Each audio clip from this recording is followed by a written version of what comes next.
got to turn it around.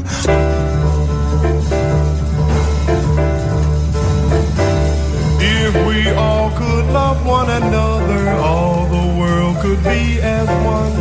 Just take time to love one another, all the world could be as one. Black man, white man, standing together, no more fighting to be done. Yellow, red man, dancing together, all the world could be as one. And good morning. Welcome to Heal DC. This is July 1st, 2024. And this is Joni, and I'm joined by Chuck. Good morning, Chuck. We have a packed show in store for you today. We have two very important guests during the first half hour. We're going to be talking about DC advocacy at the City Council tomorrow for a permanent ceasefire in Gaza. And then we're going to be speaking to a young man talking about the Paca Town Hall. But the second half of the show, we're going to be celebrating the ancestor from WPFW's ancestor, Gaston Neal, poet, activist. So stay tuned. Today would have been or is his 90th birthday, Gaston Neal. And Chuck, I don't know if you're on, but we want to give a special shout out to Dory Ladner, whose birthday was Friday. Happy birthday, Dory. And she got a special tribute in Hattiesburg, Mississippi with her daughter, Joyce. And we will be talking to Joyce next week, but we wanted to wish Dory a happy birthday. Let's jump right in, and hopefully people can hear me. And let's move to our first guest, who is Emily Siegel with the DC Ceasefire Coalition. Good morning, Emily. Good morning. Good to be here. I'm glad you can hear me. We're having a little technical problems here. But first of all, we're very excited about this important activity taking place tomorrow. But first, tell us about the DC Ceasefire Coalition. Sure. So the DC for Ceasefire Now Coalition began a campaign starting at the end of October 2023, calling on the DC Council to do a few things to show their solidarity with the Palestinian people who have been dealing with an ongoing genocide for a very long time, but an uptick in that genocide since October. And so our demand for the City Council was to remove the lights from the Wilson building that they had put up in the colors of the Israeli flag, to hold a briefing for the council that centered Palestinian residents in DC who have family in Gaza, and then to pass a resolution calling for a permanent ceasefire. And so far, the first two demands have been met, but the final demand, a resolution, still has not moved forward. And so we are really trying to work to get that done. We believe that we do have the majority of votes in the council to pass what is called a sense of the council resolution, which does not need unanimous vote. And we have 5 council members who are very supportive, and we're trying to work with them as a group to introduce a resolution before they go on recess for the summer on July 15th. And of course, as we've talked about on this program, and as many people know, the chair of the City Council, Phil Mendelson, has been definitely a major roadblock in passing this resolution. But we'll talk about that more in a minute. Let's just first tell people, Emily, for those people who want to participate in this day of this DC Advocacy Day tomorrow, July 2nd, how can they do so? Yes, so we are gathering probably about 100 people to go to the council tomorrow, July 2nd, from 8 a.m. to 2 p.m. And you can join by either just showing up in Freedom Plaza at 8 a.m. or by registering at bit.ly/ceasefire advocacy day. And we'll be splitting up by wards. We also have a few affinity groups that are coming. and everyone will be going inside to try and have meetings and chat with the council members, and fill the halls of the Wilson Building. And so you're asking people to come at 8, and how late can people come? I think you planning to go till about 2, or tell the listeners. We're gonna go until 2 p.m. So if you get there after about 9 a.m., you can come into the building and come to room 104, and we'll be able to check you in there and get you set up with meeting up with a group from your ward. And for people who don't live in D.C., is there a reason for other folks to come? Yeah, other folks can come, and we'll have you join groups to support, just to be able to show the council, how many community members really support this resolution moving forward.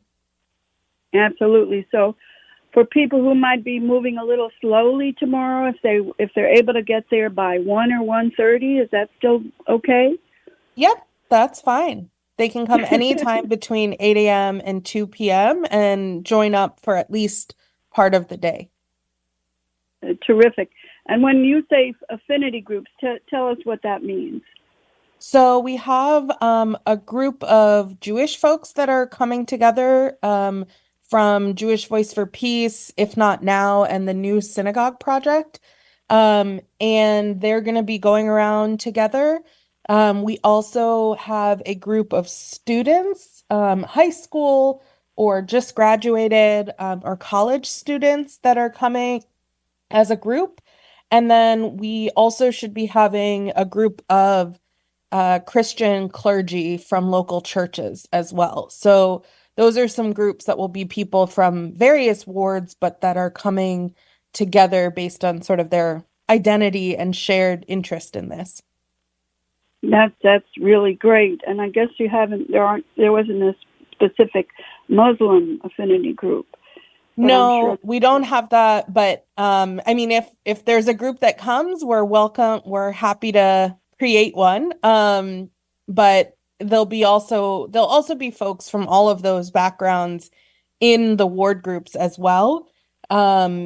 So even if we don't have an affinity group that matches your identity, you are very welcome to join in the other groups as well.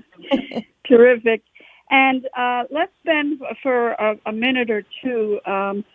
I have been very well aware of Phil Mendelssohn's kind of blocking this resolution, from what I understand, and I imagine you don't want to share the city council people who are favorable, because they may be attacked in some way, I would imagine. But and of course there are other cities around the country who have not passed these ceasefire resolutions. I used to know how many have. I think it's over 40 or 50 cities around the country, including Chicago, who was one of the first, a very large city with a strong labor background. And I know one of your ceasefire members is going to be coming next week with a bunch of labor folks to lobby. But what would you have to say about Phil Mendelssohn and his resistance to even putting this, if I'm understanding correctly, on the agenda for discussion? Yeah, it's been really disappointing to see kind of the ways in which he is not even willing to move or even have continued conversations around this issue. Recently, just a member of the DC community, not even specifically from our coalition, emailed to request a meeting with him, and he, as he put it, respectfully declined and refused to even have another meeting about the ceasefire resolution.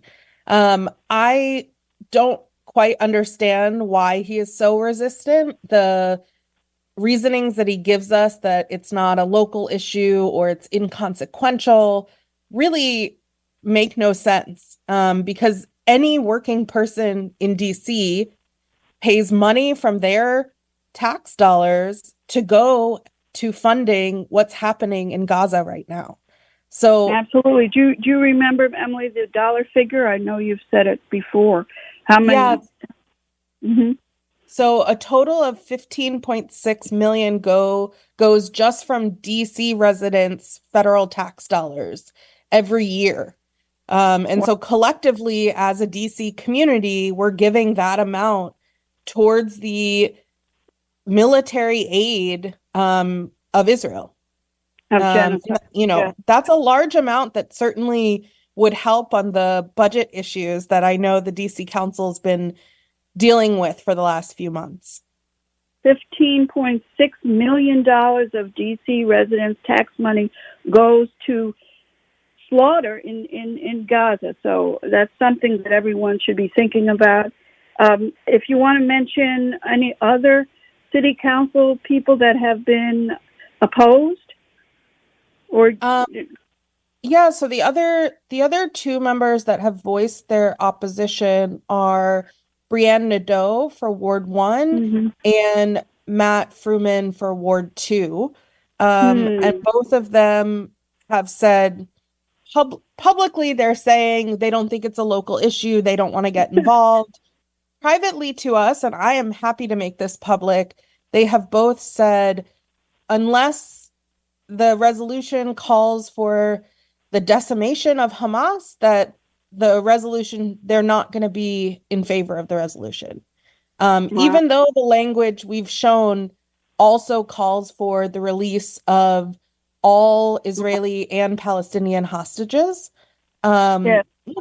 very And that, much talking about general peace, they still they still said they don't support that type of yeah. ceasefire. And do you know, Emily, if any of them, are you able to find out if any of them are receiving money from APAC? We have not figured that out yet. I don't actually know. I haven't heard very much about APAC specifically funding Okay.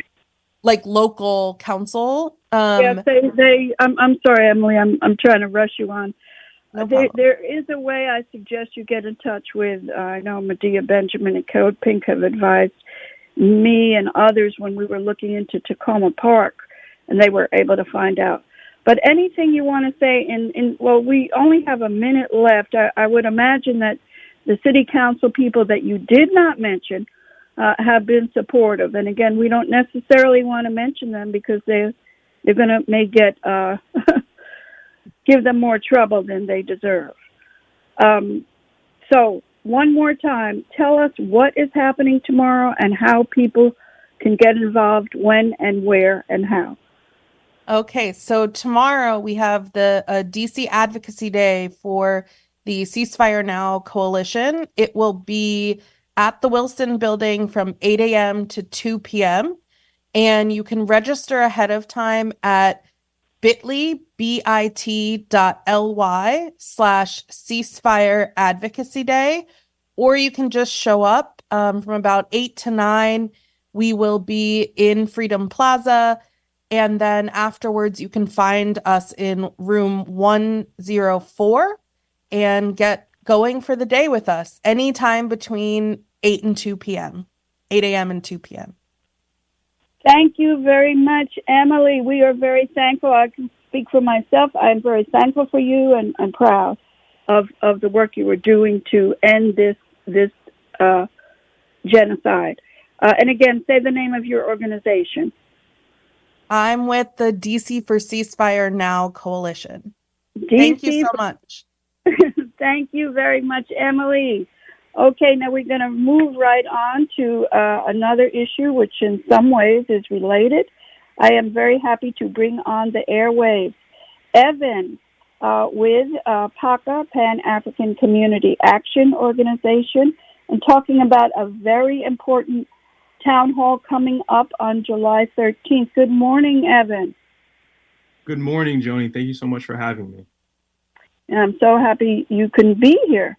First of all, tell us something about yourself and tell us what is PACA, what's the mission of PACA, and who you are.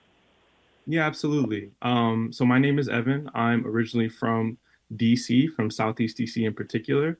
I'm a member of PACA, that's Pan-African Community Action. We are a grassroots organization of working class Black people organizing for community-based power in the city.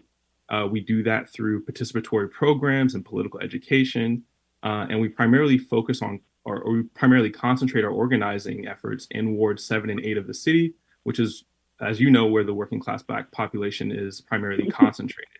And in particular, we are explicitly anti-capitalist and stand against all forms of race, class, gender, and sexual orientation-based oppression.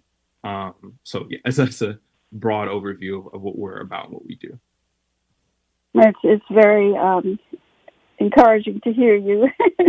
Tell us the name of the town hall and when it's happening, and of course we'll repeat it again. But it's Saturday, July 15th, and you can share the rest. Yeah, absolutely. It's actually Saturday, July 13th from 11 to 4 p.m.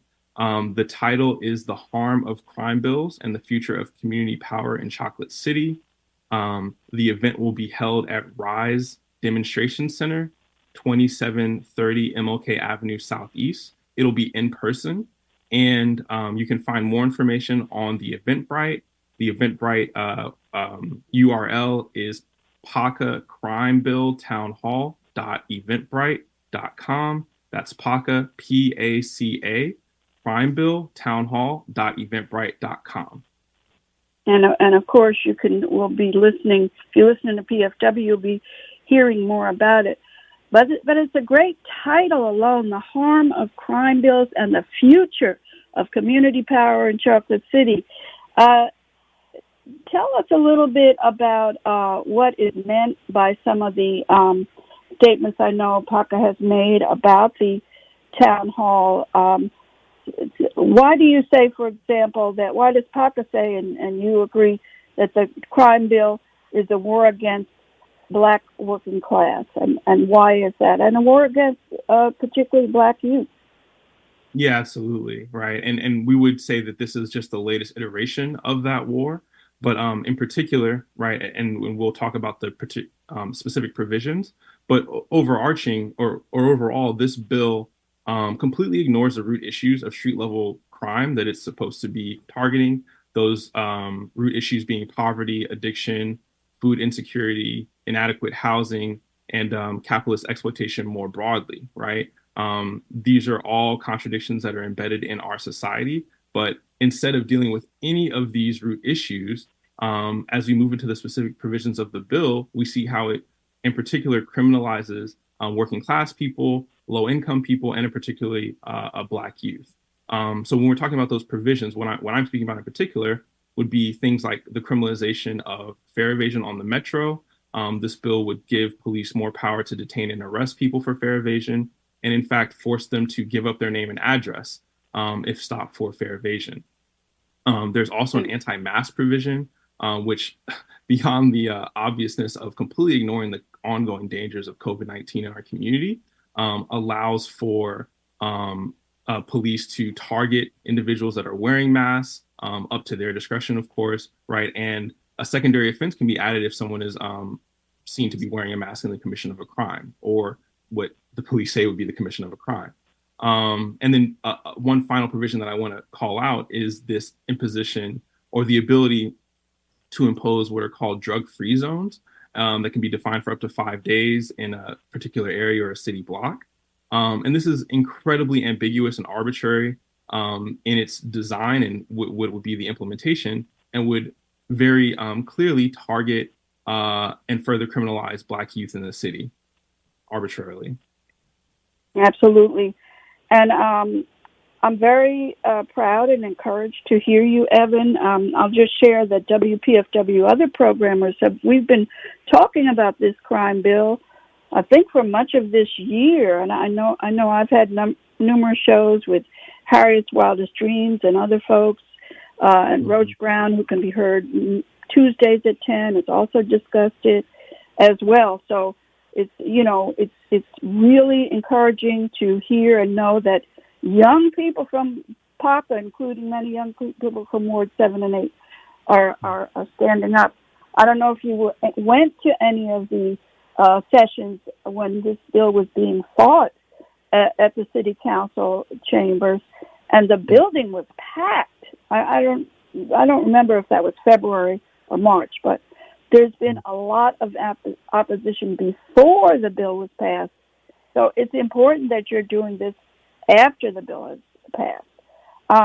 Tell us a little bit about what can people, this is a live event in Southeast on Martin Luther King Avenue. I usually hear it called the Rise Center. It has many activities there often, but what can people expect if they come out Saturday, July 13th, between 11 a.m. and 4? Yeah, so thank you for that. So we have three main goals that we're really looking to accomplish with this town hall. The first and foremost is to raise consciousness around the crime bill and the provisions within it and our analysis of it, right? As you said, you've been talking about the crime bill for quite a while. You've been following it. We've been also involved in that process before, during, and now after.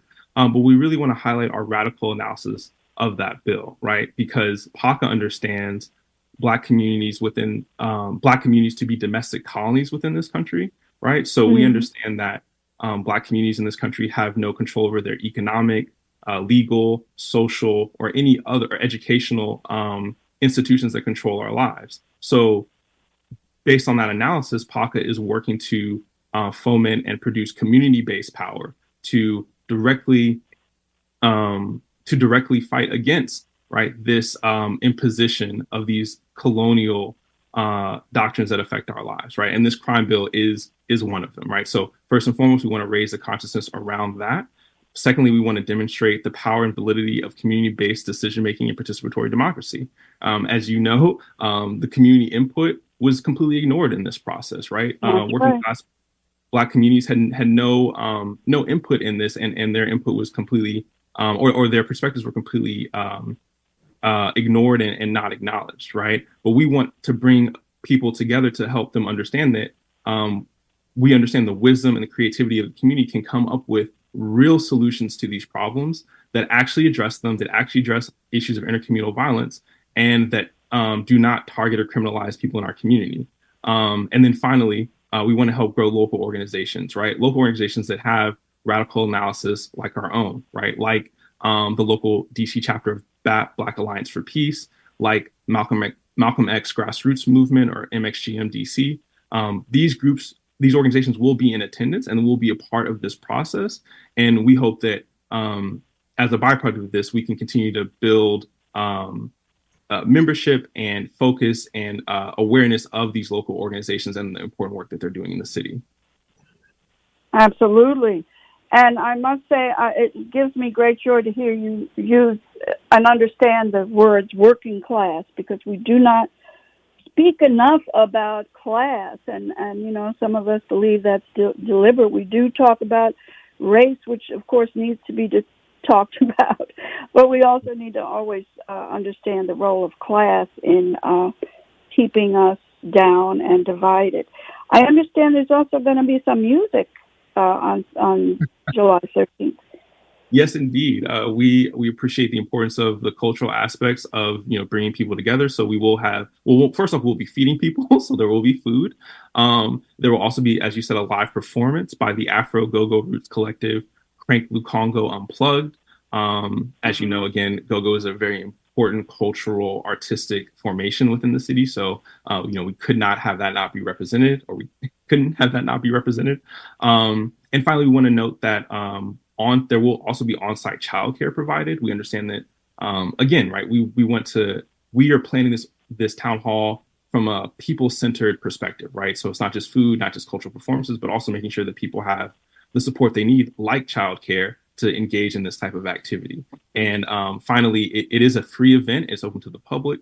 We will be accepting donations as people come in, but we want to understand that this is a free event. It's in person. We encourage everyone to come. Yes, absolutely. And as we talked about in the first segment, when we were talking about the ceasefire resolution, we heard that there was particular city council people that were opposing ceasefire, and there's some who were in favor of it. And I wouldn't be surprised if it's a similar people on this issue with the crime bill. If I'm not mistaken, I think it was Trayon White, perhaps, was the only city council person who voted against it. But I don't know if you have that information, but it certainly wasn't a loud enough, kicking back against Yeah, yes, certainly wasn't allowed.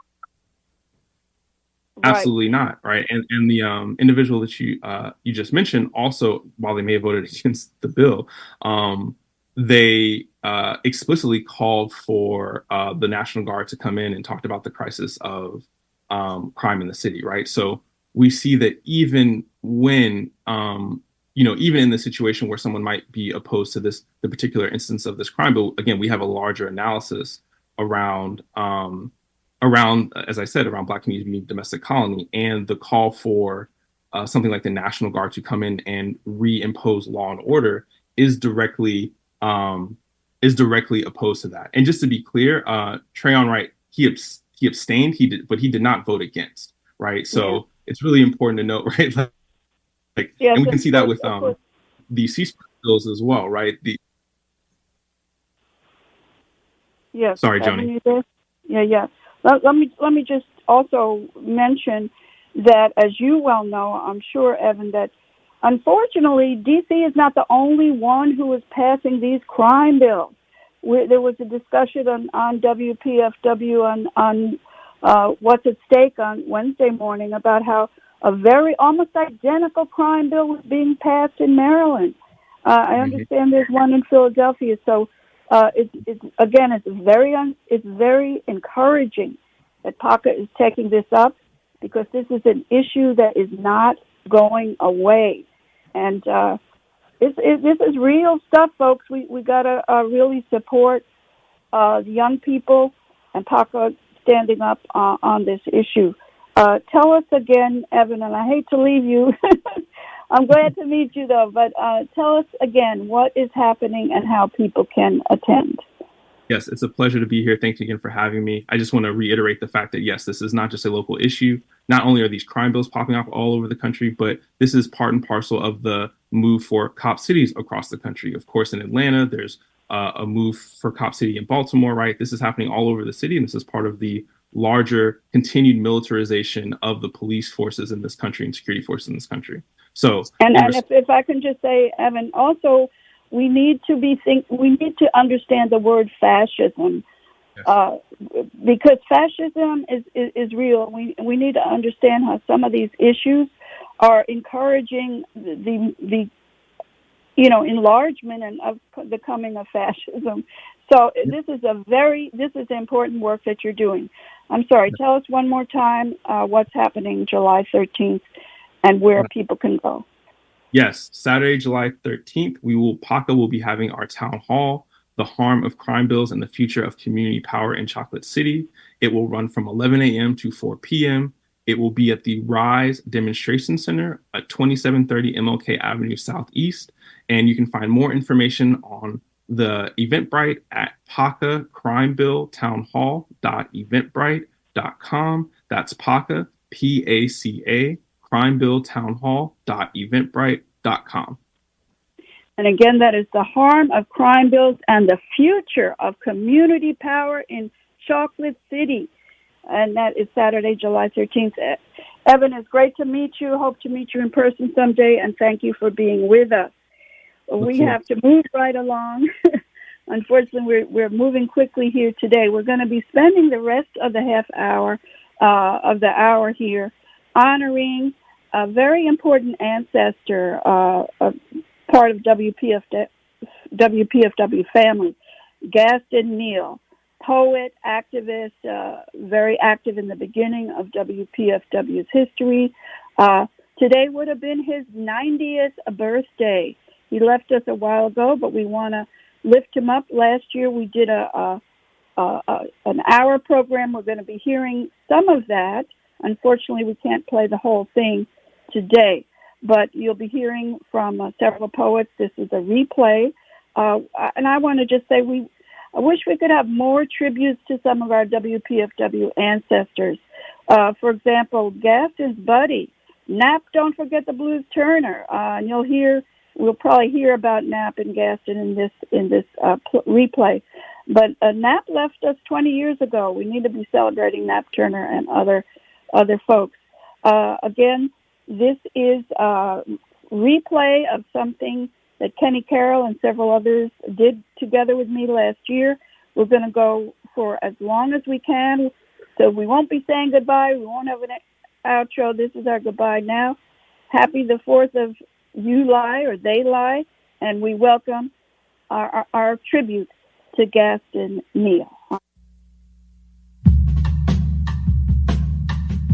Beyond the thunder and lightning, past the clouds, over the dark night, she reached up to the sky of stars and caught the red hot light of the North Star.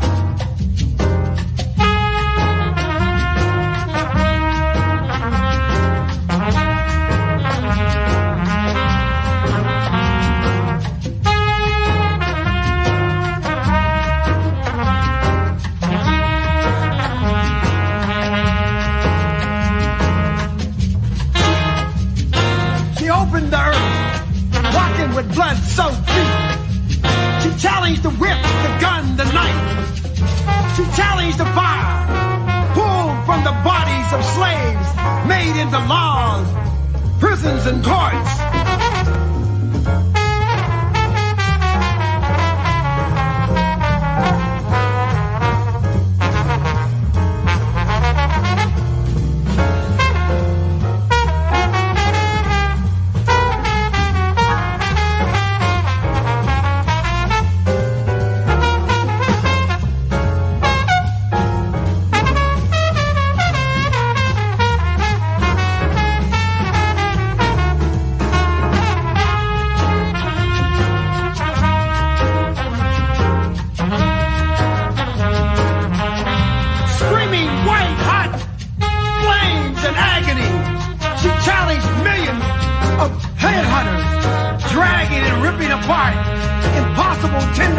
Of time, shipping vessels of history, ancient history, destroying the fabric, the godlike claw of destiny of a people with a gun, a knife, a cannon, building the hideous wall of blood. And welcome to our special 11 a.m. WPFW tribute to our hometown hero, as he's being called today, Gaston Neal. This is part of our day-long Memorial Day special, tribute to heroes. Later on in the day, we're going to be hearing about Tina Turner. But right now, we're spending the hour with three wonderful poets talking about Gaston Neal. I'm just going to read a little something from a little book of the poetry of Gaston Neal, a sampler. During the turbulent 1960s, most major cities had a singularly influential Black Power protest writer. Chicago had Don E. Lee, later became Haki Mayabuti. Newark had Leroy Jones, who became Amiri Baraka. And Detroit had Dudley Randall. Washington had Gaston Neal. We're going to be spending the hour with Gaston Neal. I am very honored to have three wonderful poets who knew Gaston Neal very well. Kenny Carroll. Kenny Carroll for many years was a host on this radio station with 2K Nation, and he'll be introducing us to Gaston as well.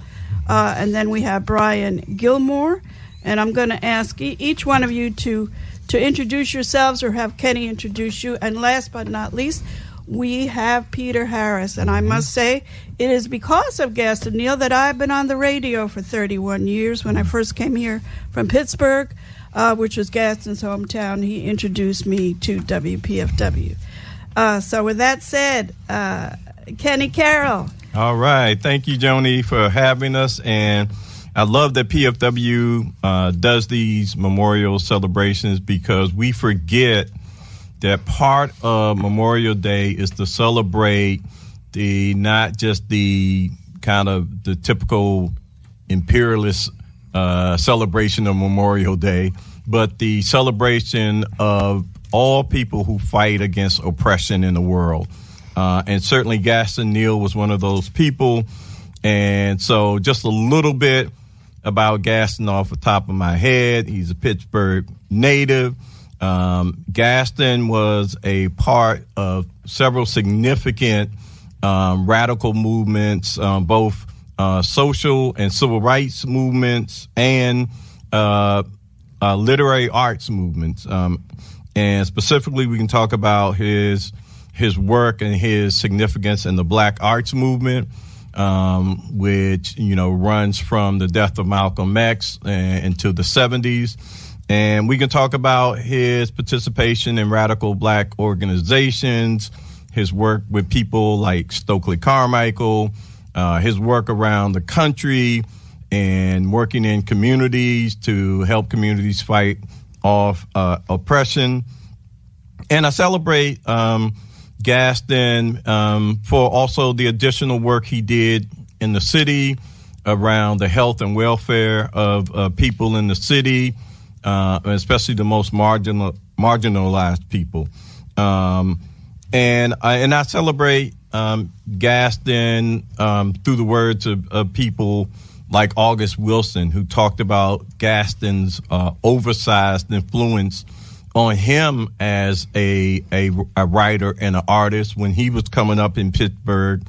August, when I first met him at AWP in Pittsburgh, he talked about following Gaston and Rob Penny around and wanting to be a poet like them and writing really bad, mimicry of European poets. But he said it was very important that there was a space, that people like Gaston made a space for young artists.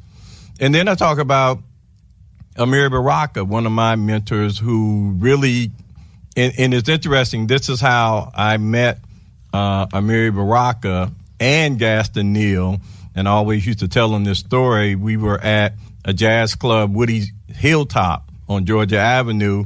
Baraka was performing with Nina Simone. Nina Simone didn't show up, but I'm sitting at the bar, and I'm just sitting there ear hustling, listening to Baraka's conversation, and Gaston says, "Hey, man, do you know Amiri?" And I didn't even know Gaston, and he introduced me to Amiri, and we became lifelong friends. And I was telling, Peter before we came in, Gaston also was one of the first instructors for the DC Writers Corps. When we started, he came in and worked with the writers who were going to go out to the communities and work in the communities and produce art. One of the things that Gaston left us with was this saying. Gaston used to say, we miss 99% of all poetry in the world because we think it's supposed to be in a specific form. And so he admonished the writers to, find the poetry that comes naturally from the people before you think that it belongs into some encapsulated form. So that's Gaston Neal in a nutshell for me. And we'll swing it to... let me just say something. So I'm going to ask Brian to go next. And okay. Gaston has some very important achievements and things we remember him by. And one is the New School of Afro-American Thought. I'm going to ask Brian to talk about that. But let me just say a little bit more about Pittsburgh, where Gaston grew up. He grew up in the Hill District, which some people may know is the home of many and very important jazz folks. Gaston grew up in poverty. His dad passed when he was just 10 years old.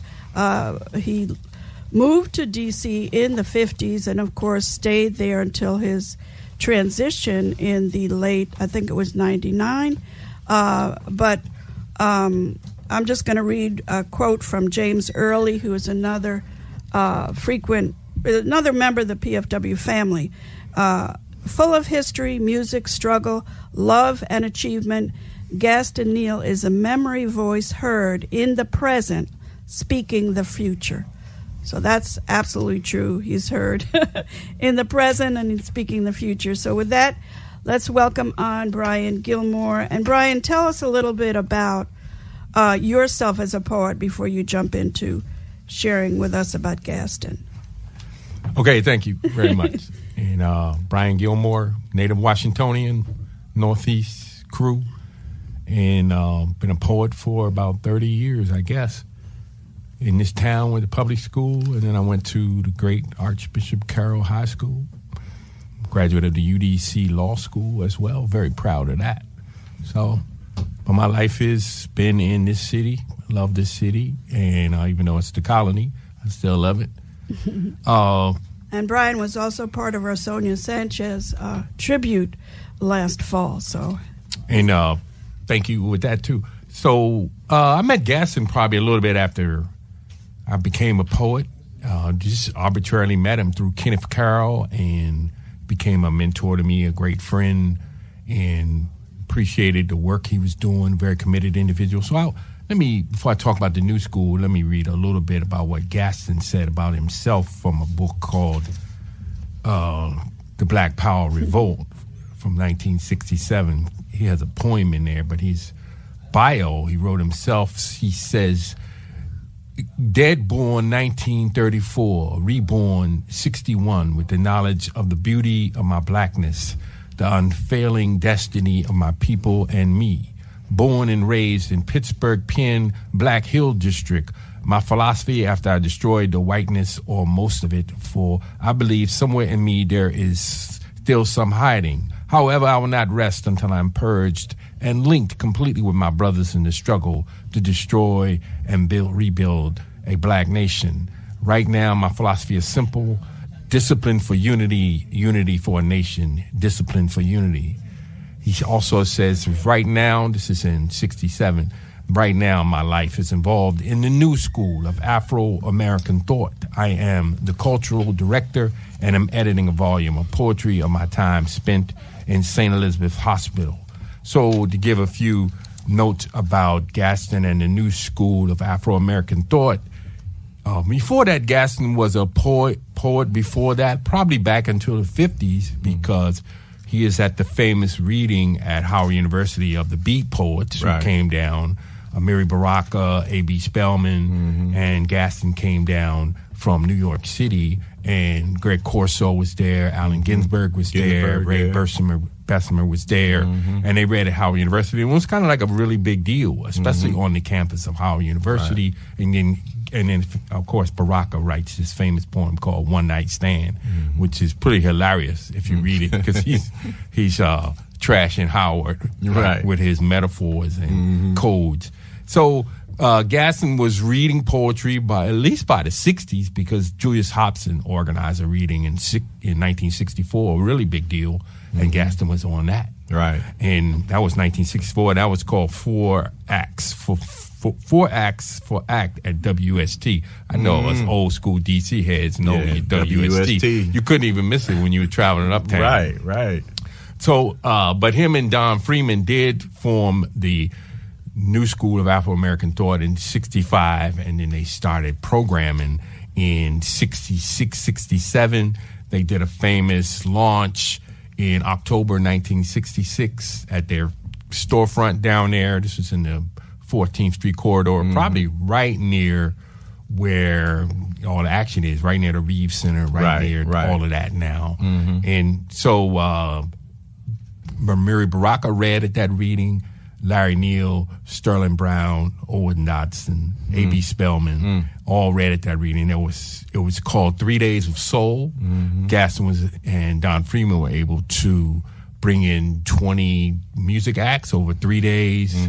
Really big deal to launch the new school. But the new school was a school where people took classes and came down and took classes. Right. And they would regularly take classes. I mean, Gaston's whole philosophy was you kind of like had to reprogram yourself, remake yourself. So instead of me talking about all the programming they did, they also did a tribute to Langston Hughes when Langston Hughes died in 1967. Instead of me talking about all those details, there is a film on YouTube called Under the Radar. And if you do the search on YouTube, you will see the film about the new school. It's about 45 minutes. Don Freeman is talking on there, and some of the students who were in that are talking on about how the new school operated and everything like that. I know the new school lasted at least until like the early 70s, and then Gaston famously returns to the city from his travels. Right. And says, the school is no more, and there were too many cooks in the kitchen. I remember that famous quote. Right. He said there were too many chefs in the kitchen or something like that. And I think the SNCC Legacy Project perhaps has captured some of that of Gaston. Yep. And also Drum and Spear and Drum and Spear Bookstore and New School were intimately connected at the same time. But I would recommend watching that film. I've watched it because I'm doing all this research for this book I'm writing. I've watched it like 3 or 4 times. But the students, it'd be great for people to hear from the students because then they can hear more about the programming that Gaston and Don Freeman were doing. Okay, you're listening to a special tribute to our hometown hero, Gaston Neal, with 3 poets, Kenny Carroll, 3 native Washingtonian poets, Kenny Carroll, Brian Gilmore, and Peter Harris, and this is Joni. And as you're talking, Brian, I'm remembering all these stories. I'll just tell one quick one. Gaston was, of course, very much a part of the WPFW family, very close to Tom Porter. That's how I met Tom Porter, was through Gaston Neal. But one of the great stories is that none other than Gaston Neal, Knapp, don't forget the Blues Turner, and Roach Brown. You know this story, Kenny? No. They were Roach Brown. You can hear him tomorrow at 10 a.m. Yes, indeed. The 3 of them were where? Guess what? At St. E's. And guess what they did? They were supposed to, instead of being locked up in the D.C. jail, they were sent to St. E's, and it is there that all 3 of them learned theater. And they all 3, Gaston, Roach Brown, and Knapp Turner, are thankful for that time that they had together in St. E's to craft their art of poetry. And that's just one story. Right. and I'm remembering a lot of stories. One about Marion Barry and Nina Simone. So they were all 3 were admitted? Yes, they were all 3 together in St. E's for quite a while.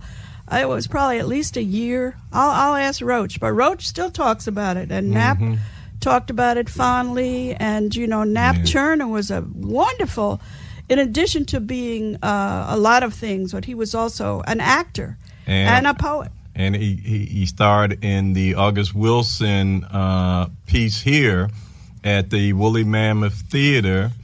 Knapp Turner played in the piano? No. The other blues joint they just made into a movie. Okay, and Joe Turner is coming on? And not Bessie Smith. Not Bessie Smith. I know what you're talking about. Yeah. Ma Rainey's Black Bottom. Right. Yeah. Nap Turner on the bass. That's Chadwick's last performance. Right. As far as the movie, right. Mm-hmm. And I know that there are some listeners out there who do not know August Wilson. So check him out. It's a very, very important, probably the most important playwright, if you could say, of the last century. He's a play coming out in a couple weeks right here in the area. Mm-hmm. But again, August Wilson thanked Gaston Neal for inspiring him to be a poet. Mm-hmm. So I guess we can jump in with a couple of poems. Well, let me just, I'm sorry, I have going to make this quick because you mentioned Nina Simone and Brian. I know you have a poem about Marion Barry. Marion Barry and Gaston Neal had a very close and positive relationship. It was because of Marion Barry's support that Gaston Neal was able to get a job at the D.C. Health Department during the height of the HIV epidemic, which I'll talk about in a moment. But I remember this was back in the 80s, and Nina Simone was having some challenges, mental health challenges. She left Mary Baracus in Newark and was Gaston saw her wandering. I'm sorry to tell this story because I know we still love Nina Simone, but she was wandering the street and having some challenges. Gaston went to Marion Barry, and Marion Barry made sure that Nina Simone had a safe, comfortable place to be as she was dealing with her mental health challenges. So many, many stories about Gaston Neal. Who wants to jump in? Do we want to jump in with a poem? Peter Harris. Brian, what? Yeah. Okay, Peter. Let's get Peter Harris again. a native Washingtonian. I had the blessing to hear him together with Brian do a very special poetry reading a week ago Sunday, and listeners, you're going to have the treat of hearing them again. So, Peter, welcome. Tell us a little bit about you, who you are. Well, I'm just trying to write a good sentence, especially when I sit with these two geniuses. But I didn't know Mr. Neal, but I do know that the era, and I know that the guiding ethics and principles, whether you were in the university setting or the community setting, was service and connecting, and also seeing the whole picture. So that at one moment you are doing electoral stuff, next moment you over in the hood trying to make sure you break circuits in people's lives. So I think that for me as a person now nearing 70 and who has absorbed what I consider the core principles of so much of that social work and social justice work, and even what I call social justice tenderness, is people were saying to each other, we love you, we need you, we need you to stand for something bigger than the worst case scenarios that are bedeviling you. I mean, even if you're talking about three folks who are meeting in a mental institution, but yet saying, well, wait a minute, we'll get our meds, we'll get all together, but we're going to really think big about being cultural workers. That's the tradition out of which I come. I'm more technically these days, I'm the director of something called the Black Man of Happiness Project. And I'm super, super interested in how can joy and happiness get very specific and be very specifically used by black men of witness and liberation, so that they can contribute to their families' lives, their own lives, the lives of our community. And as Gwendolyn Brooks used to write, first fight, then fiddle. And basically, I've come to the conclusion at this age that you fiddle while you fight, because it's really all the stuff we're talking about. In my way of interpreting it these days is, we're making beauty as we go along. Right. My mother used to say, "Pick up that trash over in Parklands," and I said, "Well, I didn't throw it down on the ground, Mom." And she said, "Well, you live here, don't you? Right. You live here, don't you?" Right.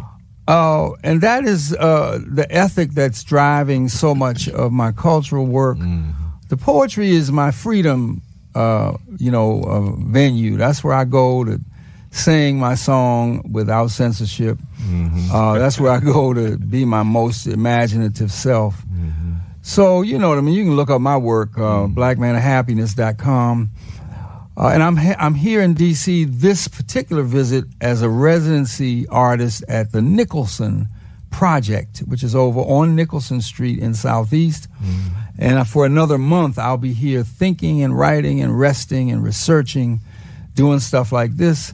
And then as part of that residency on June 11th, Kenny and Brian, Kenny's really genius son, Kenny Carroll III, and my friend and teacher out of Baltimore, Melvin E. Brown, we're going to come back to the American Poetry Museum, June 11th, 3 p.m., and we're going to do a group choral reading of 3 poems. Maybe we'll throw a lagniappe in there at the end, but we're going to honor Sterling A. Brown. Yes. And the project is called See You Comes by Tens. And, we don't even have to go much further than that, but we welcome folks to come on out. We don't quite know every bit of the arrangement for our chorus, but we're going to sing. And we're going to celebrate Mr. Brown and gathering up dudes. Come on by 10. Mr. Brown said that they got all the judges. They don't come by ones. They don't come by twos. They come by tens. And so one of the poems we'll be doing is, we can gather each other. We can gather each other by tens for work. And that's what it seems to me Mr. Neal stood for, is let's gather each other, by tens, by 20s, because we do need the work that we need to do. And we need to do the work that we need to do. And June 11th, tell us, Peter, what day of the week is that? It's a Sunday. It's a Sunday, and what time again? 3 p.m. And explain to people where the Poetry Museum is, because I had That's a good question. Yeah, so I'll let y'all do that. Yeah, so the American Poetry Museum is right at the Brooklyn Arts Walk, which is about 1 second from the Brooklyn Metro Station on the Red Line. Oh, thank you. Just bro. get off there, right off of Monroe Street. I think, directly off of Monroe Street, or you can come right up through the Brooklyn Metro Station. Absolutely. We'll repeat it again. I was very thankful to have gone there with Jewel the other Sunday. A wonderful place, and not too far from Busboys and Poets. Again, that is Sunday, June 11th, from what time? 3 to 6, and by the way, there's an exhibition up called See You Comes by Tens. We have a most marvelous photo of Stokely Carmichael sitting with an elder in Alabama in 1965 that we found in the Library of Congress. And that exhibition features that juxtaposed with the Declaration of Independence. And on the opposite wall, we have a gorgeous portrait by Roy Lewis from right here in D.C. Good friend of Gaston. That's beautiful. And we also have a beautiful portrait by Chester Higgins, Jr., the master from up in Brooklyn. It's very, very inspiring to go there, and you will see the spirit. The current the program is Gaston an encore if you presentation. Go there Sunday, June 11th. And I keep wanting to tell more stories, but who wants to jump in? We want to hear some of your poetry before we keep not just only talking. Okay. Why don't we have Peter read something since he sort of set us up for some stuff. That would be beautiful. Yes, indeed. First thing out my mouth, it don't even have to be words. Rapture scatting, praise faces beaming, good in you, bending light in the room. Illuminate, do right, coursing in the bloodstream of people you meet or children you raise. Enunciate the first thing, like you a duet partner with Sarah Vaughan. Send in the clowns for real. Laughter scatters red joy. Baggy improvisation brightens eyes. Music faces merry-go-round. Like, what if the first thing sound like Muhammad Ali floating boasts on a summer cloud? Or what if the first thing sound like Sweet Honey blending out front of a militant hum?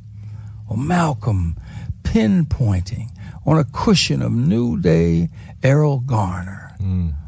Or what if the first thing sound like Mother Wit guiding by the light of Ida B. Wells?